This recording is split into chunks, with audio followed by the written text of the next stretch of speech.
What's up, y'all? Welcome back to Katie's Reading Room. Thank you so much for all the engagement and support of my reading of Alas Babylon. It is hands down my favorite book of all time, and that is saying something because I read constantly. I taught this book for 7 years and have loved it for close to 15. So I thought it would be a good idea to maybe do a breakdown, some summaries, chapter by chapter of all the different things that are great about this book. We can talk about character analysis and plot analysis and different themes and historical context and all the things that make the book what it is. So I'm so glad to be back talking about this book again, and I hope that you guys enjoy everything Alas Babylon. So, chapter one opens in the town of Fort Repose, which is in the middle of Florida, very centrally located. So, don't think like beach Florida, think rivers Florida, lakes Florida. And chapter one does not start from the perspective of our main protagonist, which I think is pretty unique. It starts from a separate character. Her name is Florence Wechek. So, Florence is like middle age, single, spinster woman. She is super gossipy. She is a busybody. She really needs a hobby and she really needs a man, but that is a topic for a separate time. So it opens in the morning with kind of Florence's morning routine, like how she starts her day. And it talks about all of her pets, which are going to be important. So let's talk about them. She has all these different kinds of fish. She has goldfish. She has mollies and guppies and neons. And then she's got a little like catfish. She has two African lovebirds that are named Antony and Cleopatra, which is a really nice Shakespeare reference and historical reference there. And then she has a cat, Sir Percy, and he's described as this like big, lazy, fat cat. And so she goes about her morning routine and she gets the coffee going and she feeds all the animals and she kind of shuffles about in her house where she lives by herself on River Road, which is a little bit outside of Fort Repose. So not in city limits, not in the town proper, but adjacent. So, one part of her morning routine is that she's always watching the news. And again, the news is live. You get it when it's available, and that's it. And so they start talking about all of the different things that would be relevant in 1959, 1960, and one of those is the space race. So they're talking about Sputniks and they're talking about satellites. And at this point in time, no one really understood what Sputniks could do and what different satellite technology could do. So she had this huge fear that this Sputnik, that she would be able to open her window and see this Sputnik, this Russian satellite, flying around in the sky, which now we know is kind of ridiculous, and that it would be able to see directly into her house. So she is looking around and making sure that no one's watching her, and she sees across the road her neighbor, Randy Bragg, and he's much younger than she is. He's in his early 30s, and he's sitting on his porch and he's got his binoculars out. And she is 100% convinced that this young, kind of hot, super successful, wealthy man is spying on her, that he's watching her get dressed, that he's interested in her. And at first, she kind of acts like she's bothered by it, like, oh, how dare he? Oh, I'm so, that's so immodest. That's so inappropriate. And then she kind of makes this comment like, well, maybe he just needs an older woman's attention, which is later you get in the story, the more ridiculous you will find that idea. So while Florence is kind of giving this rundown and acting like she's super affronted that Randy is spying on her, which again, he's not, she does go on to give you a lot of background on Randy, who is our main protagonist. So Randy's family has lived in Fort Repose in this town, in this house on River Road forever. Like this is old money, old family, settled the town in the 1800s old. So Randy is one of two sons. He has a brother that we'll talk about later. Their parents passed away. So his father was a judge and into politics. Randy and his brother both went into the military. Then Randy became an attorney. He settled down in this old family house in an orange grove, backing up to a river, like where you would raise kids, but he's just this bachelor in his early 30s living there. He did try to get into politics, and we'll talk more about that when we get into Randy's perspective. So, Florence is going to go on to describe the house, which is, in my opinion, just as important as any of the characters. It's kind of a character of its own design. So, she says that this house is Victorian and it's ugly and it's outdated. She kind of describes it as a mausoleum at one point, but she also describes the materials that it's made out of. So it's made of cypress and pine and has been around forever, and she even says it might last another 100 years. His property is on an orange grove, so he has a ton of citrus trees. It backs up to a river. He has a dock. And then she's going to go on to talk about Randy's dating life. So she's kind of getting a little judgy here. She says that he's got a lot of girls. He talks about one of them being Rita Hernandez and calls her a Minorcan tart. We'll talk about what that means here in a minute.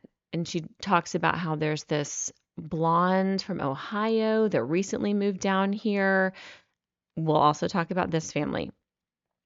Back to the plot, she's gotten dressed, she's convinced Randy's watching her, and she is going to get in her car and go to her job. Her job is vital to the plot. She runs the Western Union. Now, my Gen Z, my Gen Alpha, and my Gen Beta people, let me explain what that means. I want you to think of Western Union as the recipient of very, very old school text messages. So when you wanted to get a memo to someone super quickly, you would literally go to a Western Union office and there would be someone working there, and you would say, I need to get a message to my brother Caleb. I need you to let him know that I need him to pick me up at the airport at 3 o'clock sharp. And then you would give them some money and they would wire this message to another Western Union office in the town where, for this example, Caleb lives. That Western Union office would then call the recipient, get in touch with them, and say, I have this telegram for you. Would you like me to read it, or do you want to come pick it up? That is Florence's job. She is the person that sends all the memos, all the messages, and she receives them all, which, with her being a gossip and like kind of a busybody and wanting to know everyone's business, is the perfect job for her. She does have a little bit of common sense when it comes to keeping people's secrets. Like she does it with a little bit of tact. So if you had really life-altering news, like you are filing for bankruptcy, or someone's passed away, or maybe an affair, she's not going to share all that information in town. But let's say that your sister had a baby and it's healthy and everyone's thriving, and the weight and gender are included in this telegram. Everyone's probably going to know that. She's going to let the whole town know, and it kind of gives her this class, like this status level, that she gets to hold all this information and be the person that shares it with everyone. It makes her feel very important. So she's getting in her car and she's going to drive into work, and she sees Randy, and Randy approaches her from across the yard. He like calls out to her, tells her good morning. And I think that this is kind of funny because originally, first she was mad, and then she was like, well, maybe he just needs the love of an older woman. And then here, when she has the opportunity to kind of be like, oh, Randy, and be kind of saucy to him, she does the complete opposite. Like she huffs and speeds away in her car, and then we immediately switch to Randy's point of view. So when we switch to Randy's point of view, he's super confused. He has no idea why Florence is mad at him and is being so rude and just like leaving in a huff. And he's like, well, maybe she doesn't like Lib. So Lib, or Elizabeth McGovern, is the tall blonde from Ohio. You're going to get to know her well, but she's basically Randy's girlfriend. Randy also has a dog. His name is Graf. So he guesses that maybe Florence is mad about Lib being over there, and he whistles for Graf, and then he starts talking about his coffee. So Randy has 2 cups of coffee in the morning, and the second one is laced with an inch of bourbon. So Randy's starting his day with a little bit of booze. And then we start learning a little bit more about Randy's lifestyle. So we've gotten Florence's morning routine, and now we're going to hear about her neighbor across the street, our protagonist, Randy Bragg. So Randy is described as living with as little exertion as possible. Exertion meaning hardship, trying hard, whatever you want to call it, if you are a Gen Z or Gen Alpha and vocab's hard for you. Just kidding, I love you all. So let me break this down. He kind of likes to be lazy. He likes to take it as it comes and not put a lot of effort into a lot of anything. He does have money. He does live in this huge old house, but he mainly lives in one little section of it. So on the second floor, he's kind of converted a few rooms into like a studio or a mini apartment. He's got a tiny little living room in there with a couch. He's created like a bar top where he can eat his meals instead of going down to the dining room table or the kitchen table downstairs. And then his bedroom is up there. And there are a lot of inconsistencies or ironies with how Randy lives. So this is how the book describes him. He has a mahogany sleigh bed, so that means he's got this big, massive, solid wood, really expensive bed frame, but instead of sleeping on like a bougie like mattress, like a down mattress, he sleeps on a foam rubber mattress. And instead of having really nice sheets with a high thread count, he has nylon sheets. So, really expensive bed, really nice quality bed, and then just basic, efficient bedding. He has Staffordshire, which is china, so very expensive plates that have the family crest on them. So, these would be family heirlooms and custom made and passed down. He has solid silver flatware, knives and forks and whatnot that is crazy expensive. And he eats by candlelight, but he eats on a formica, like super cheap material bar top, so not at the table. We learn that Randy ran for office. This part of the book gets super wordy and is really long, so I'm just going to summarize it for you. Randy ran for office, for political office, against a man named Porky Logan. And quite aptly named, like when you think of Porky, kind of like pot-bellied, greasy, perfect fit for this character. Keep in mind that this book is written in 1959 during the height of the civil rights movement. And that's not a major theme of the book, but it definitely matters. So when Randy says he was asked the inevitable question about where he stands on the Supreme Court, what they are really asking is how he feels about segregation. His answer is, I believe in the Constitution of the United States, all of it. What he's referencing here is the preamble, which states all men are created equal. Because he supports the end of segregation, he loses the race, so he doesn't get the political office. I think something worth noting is that Randy mentions that segregation would need to start in preschools and in kindergartens and would likely take a generation to stick. What he means by this is that you can't change the minds of super old, inherently racist, grew up in this mindset kind of people. But if you start with the next generation down and kids grow up experiencing equality, equality will always be normal for them. And I think that that is a really profound statement and section in this book. Okay, back to him losing the race. It's especially embarrassing because Randy's family, like we talked about before, has a strong political and armed forces history. Next, we meet Missouri Henry, aka Mizzou, fabulous character. She is married to a man, this is his name, Two Tone Henry. Mizzou is Randy's housekeeper, but she's also kind of the neighbor. So she mentions that her other job, cleaning for the McGoverns, remember, Lib McGovern, Randy's girlfriend, is giving her nerves, like it's making her super anxious. And Lib's parents are described here. So their names are Bill and Lavinia. And Lavinia is a super hard person for Missouri to work for. We get a preview here of what the McGovern house is like. So we've gotten Florence Wetcheck's family dynamic or single dynamic. We've gotten Randy's household dynamic and kind of Missouri being in and out of it. And now we're going to learn about some more neighbors, the McGoverns. So they moved to Fort Repose from Ohio and built a house half a mile from Randy on River Road. So are you getting the picture here that everyone kind of lives in the same area outside of town on the same road? Mrs. McGovern, Lavinia, She does not like bugs. She doesn't like snakes. She doesn't like anything creepy crawly or outside. And I'm sorry, but if that is your vibe, Florida's not the place for you. And Mizzou, she kind of makes that known of like, I don't think they're going to last very long here. I think once bug season hits, these people are gone because this book starts in the winter. So after this conversation with Mizzou, Randy goes up to the captain's walk. A captain's walk is on top of the house. So you would climb up through the attic and it's literally on the roof.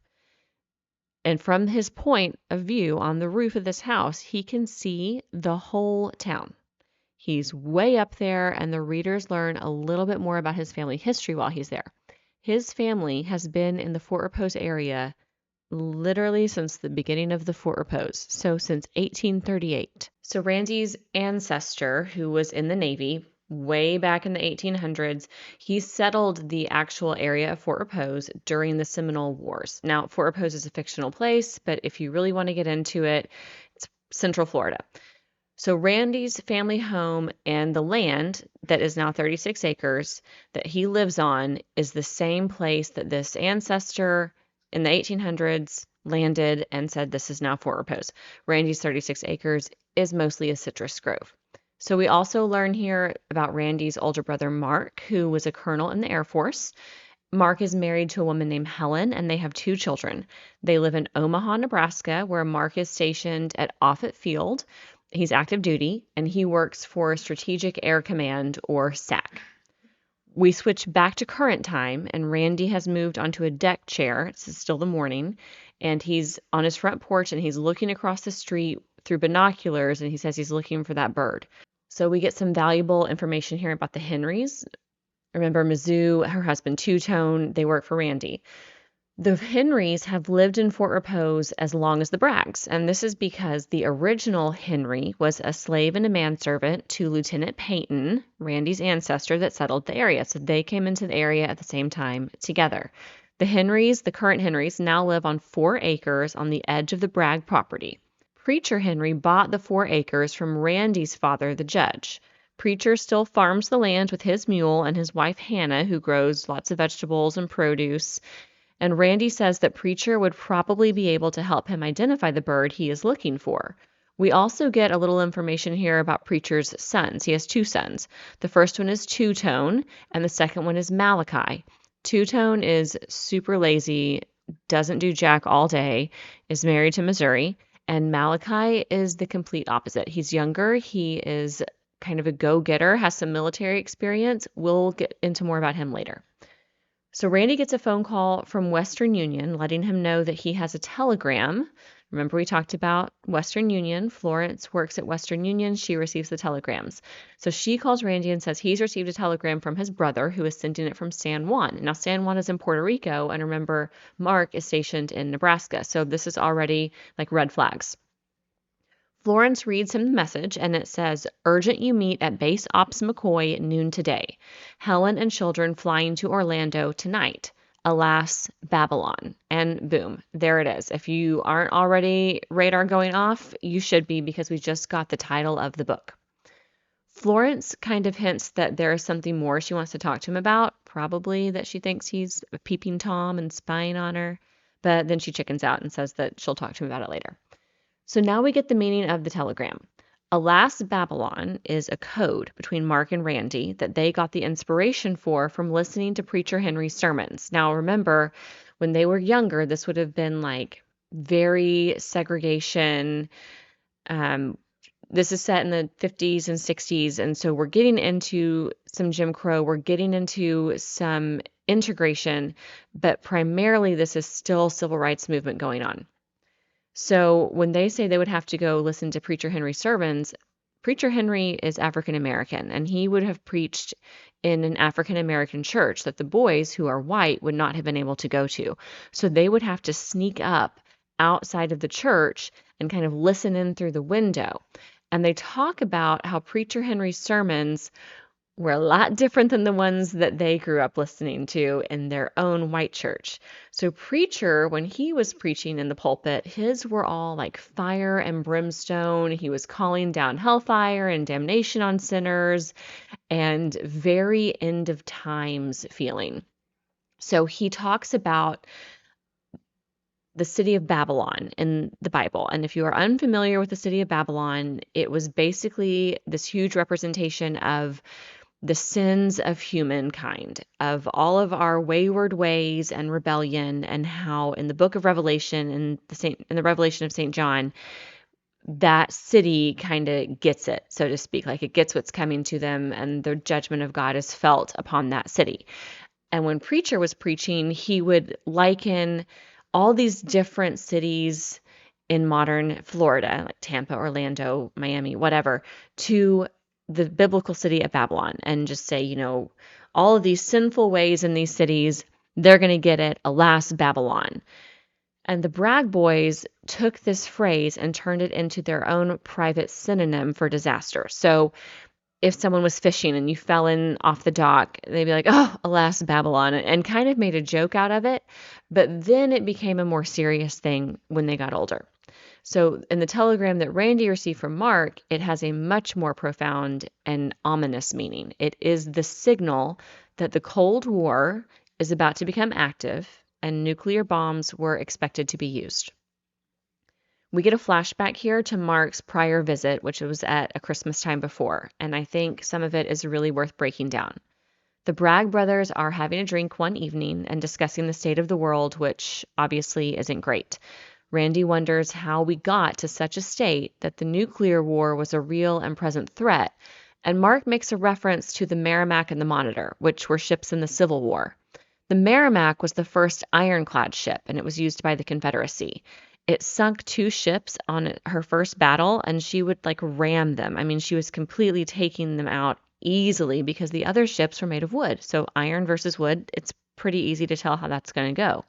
The Union realized that their old-fashioned wooden ships would no longer be relevant against the armored ships, and so they had to design the Monitor, their own ironclad ship, as an answer to the Merrimack. The 2 ships went head-to-head and basically resulted in a draw because they couldn't sink each other. Mark says that the U.S. got into the spot they are in by old-fashioned thinking, building thousands of bombers when we're in a spaceship world. Randy asks what will change things, and Mark says that it will take young men who have new and young ways of thinking. He says we need a Monitor to face the Merrimack. He then goes on to say that if he thinks things are about to pop off, he is going to send his wife Helen and his kids down to Randy in Florida. SAC headquarters at Offutt would be the enemy's #1 target, and because of how important it is, it's going to take a bunch of bombs.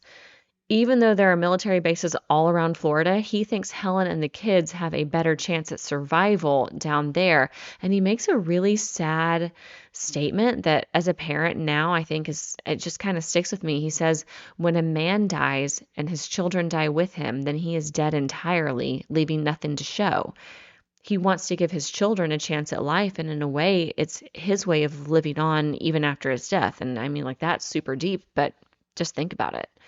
He says that alas, Babylon will be the signal for this. So if Randy hears from Mark and it says alas, Babylon, take it seriously, things are going down.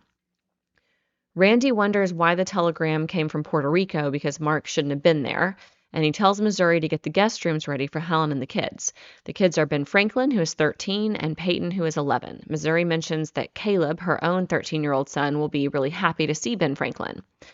Randy then starts to think about all the things that he might need in order to prepare for his sister-in-law and his niece and nephew, because if you're told, bombs are coming and here's my wife and kids and take care of them, obviously you're going to go, as a single man who's living a bachelor style, you're going to go through a checklist of like, oh, I need a lot of stuff for kids and a woman. And he decides that the most important thing he can do right there is up his milk order. So these are the days of milkmen and porch deliveries daily of your milk. And it's kind of ironic he says that this would be his most useless decision in hindsight. So let's think about why that would be. When a city is bombed, is it going to keep its electricity on? No, it's not. And what do you need in order to keep milk fresh? refrigeration, which requires electricity. So it's just kind of ironic that he's already assuming, oh, I'm going to up my milk order because it's just going to be like an elongated visit. And that reality of how much the world will change hasn't really sunk in yet. So this has been chapter 1. This chapter does a great job at laying exposition. So we get all the elements of exposition. We get all the characters. We get Randy Bragg, our protagonist. We get Florence across the street. We get Missouri. And then we are told about some incoming characters. We're mentioned of Mark and Helen and Ben Franklin and Peyton. And then all of the Henrys are also mentioned. We also get setting. Fort Repose is a very important part of this entire book. The town kind of becomes its own character. If you've read To Kill a Mockingbird, you know how important Macomb was as a town. It almost became a character. And Fort Repose is going to be just like that in Alas, Babylon. We also get conflict. We have a few different types of conflict. We obviously have our main conflict of nuclear bombs, Cold War threat, but there's also a little bit of conflict when you think about the racial aspect of this. So this book is not about civil rights. It is not about racial equality, but it's there because this book is set in 1959 and we have the civil rights movement going on. And there's going to be all these subtle ways of bringing that about and talking about equality that I think is really important to kind of recognize as a theme in this book. We are also going to get a lot of different perspectives in this book. It's not going to stay in Randy's point of view. I'm sorry if that's a spoiler warning, but it's worth mentioning because I think it's what aids to the richness of this book. Again, this is seriously my favorite book of all time. I'm so excited to talk about it with you guys. We are going to jump into chapter 2 next, and I hope that you stay with me and let's meet some more characters. Make sure that you like and subscribe to keep getting this content. Again, thank you guys so much for going on this Alas Babylon journey with me.